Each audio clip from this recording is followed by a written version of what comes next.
So, after the attack on Pearl Harbor in December 1941, America we were on our knees.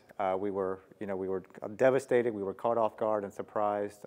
So the nation was a little bit down. So we needed something. We needed to counterattack some way. So one of the big things that we thought would really boost U.S. morale would be let's see if we can counterattack the Japanese mainland, and thus the Dolittle raid. So what happens is this is actually a B-25 Mitchell bomber, and what we did with Colonel Dolittle, what he did was he modified these a little bit so they could take off on aircraft carriers. These were not long range to where they couldn't reach the Japanese mainland, but they could if they took off from carriers, which was unheard of at the time. These are not carrier planes. They needed a much longer runway than the aircraft carrier could provide. However, they devised this plan, and in April of 1942, they actually succeeded.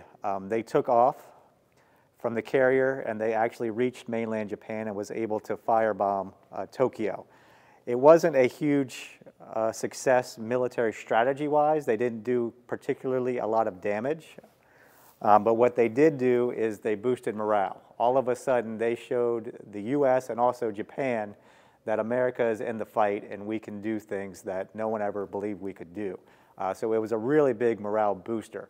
So not only do we have the B-25 Mitchell right here, the type of plane that was used in the Dolittle raids, but if you look at some of our artifacts, right here particularly, these yellow sheets of paper, this is actually a flight log, or a flight deck log. So one of the guys on the aircraft carrier, if you read them, he watched all of the Dolittle flights, the planes, he watched them take off.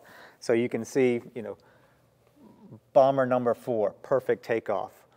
Bomber number 9, perfect takeoff. Let's see, most of them are perfect takeoffs. Bomber number 11, trouble takeoff, corrected. So he actually stood there and watched all of these planes take off. So not only do we have the big artifacts that really show the importance, but we also show the more important smaller artifacts that kind of go with it. So you see the big picture, but you also see the individual stories that go along with a lot of our displays and artifacts here at the museum.